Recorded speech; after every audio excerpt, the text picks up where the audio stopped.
IVF చికిత్సలో 25% భారీ discount, free doctor consultation, free ultrasound scan, logo launch, Andro max advanced male infertility centre ను కూడా ప్రారంభించారు. ఆంధ్రప్రదేశ్ రాష్ట్ర ప్రభుత్వం సరికొత్త నిర్ణయం అయితే తీసుకోవడం జరిగింది. ఆగస్టు 15వ తారీఖు నుంచి రాష్ట్ర వ్యాప్తంగా అన్నా క్యాంటీన్లు ఓపెన్ చేయాలని నిర్ణయం తీసుకోవడం జరిగింది. దానికి సంబంధించి ఇప్పటికే ఉత్తర్వులు అయితే జారీ చేయడం జరిగింది. మొత్తంగా రాష్ట్ర వ్యాప్తంగా అన్నా క్యాంటీన్ ద్వారా 203 క్యాంటీన్లు ఓపెన్ చేయాలని ఏపీ ప్రభుత్వం నిర్ణయం తీసుకుంది. 3 విడతల్లో ఈ అన్న క్యాంటీన్లు ఓపెన్ చేయాలని నిర్ణయం తీసుకోవడం జరిగింది. మొదటి విడతలో ఆగస్టు 15వ తారీఖున అన్నా క్యాంటీన్ల పథకాన్ని ప్రారంభించి 100 క్యాంటీన్లో ఈ పథకాన్ని ప్రారంభించాలని నిర్ణయం తీసుకోవడం జరిగింది. దానికి సంబంధించి ఇప్పటికే 100 క్యాంటీన్ల నిర్మాణం అయితే పూర్తి చేసుకోవడం జరిగింది. ప్రస్తుతం మనం ఉన్నాం విజయవాడ నగరంలోని సెంట్రల్ నియోజకవర్గం డిమార్ట్ రోడ్లో ఉన్నటువంటి అన్నా క్యాంటీన్ దగ్గర అయితే ఉన్నాం. ఒకసారి చూడొచ్చు అన్నా క్యాంటీన్ ఏ విధంగా ముస్తాబు చేశారో ఒకసారి చూడొచ్చు.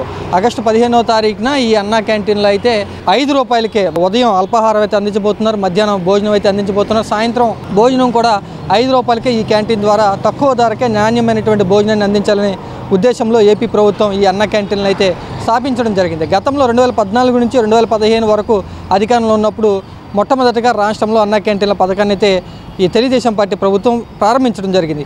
కానీ గత వైఎస్ఆర్ కాంగ్రెస్ పార్టీ ప్రభుత్వం అన్నా క్యాంటీన్లు అయితే రద్దు చేయడం జరిగింది. ఇప్పుడు ఎన్నికల సమయంలో మేము అధికారంలోకి వస్తే అన్నా క్యాంటీన్లు మళ్ళీ తిరిగి పునరుద్ధరణ చేస్తామంటూ కూడా ఎన్నికల్లో హామీ ఇచ్చినట్లుగానే ఈ ఎన్డీఏ కూటమి ప్రభుత్వం ఆగస్టు 15వ తారీఖు నుంచి అన్నా క్యాంటీన్లు ఓపెన్ చేయాలని నిర్ణయం తీసుకోవడం జరిగింది. మొత్తంగా అన్నా క్యాంటీన్ల ప్రారంభోత్సవానికి ఏపీ ప్రభుత్వం అయితే రెడీ అవుతూ ఉంది. ఈ అన్నా క్యాంటీన్ల పథకాన్ని ఏపీ ప్రభుత్వం అత్యంత ప్రతిష్టాత్మకంగా తీసుకోవడం జరిగింది. ఇక్కడ ఒకసారి చూసుకోవచ్చు అన్నా క్యాంటీన్ యొక్క ముస్తాబు ఏ విధంగా ఉంది, ప్రాంగణం ఏ విధంగా ఉంది, ఏర్పాట్లు పూర్తయ్యా లేదనేది ఇక్కడైతే స్పష్టంగా తెలుస్తూ ఉంది. విజయవాడ సెంట్రల్ నియోజకవర్గంలో ఏర్పాటు చేసినటువంటి ఈ అన్నా క్యాంటీన్ వద్ద ఒకసారి వాతావరణం ఏ విధంగా ఉంది, పరిసరాలు ఏ విధంగా ఉన్నాయి ఒకసారి చూడ.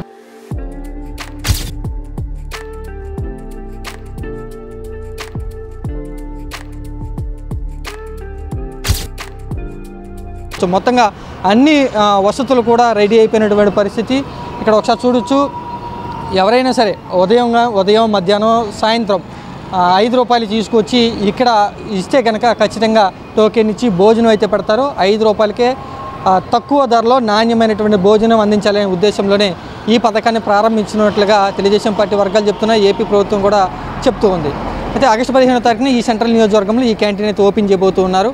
15వ తారీఖున రాష్ట్ర వ్యాప్తంగా 100 క్యాంటీన్లు ముందుగా ఓపెన్ చేయబోతున్నారు. ఆ తర్వాత 2వ విడతలో 20 క్యాంటీన్లు, 3వ విడతలో 82 క్యాంటీన్లు. మొత్తంగా అన్నా క్యాంటీన్ ద్వారా 175 నియోజకవర్గాల్లో 203 క్యాంటీన్లు ఓపెన్ చేయాలని ప్రభుత్వం నిర్ణయం అయితే తీసుకోవడం జరిగింది.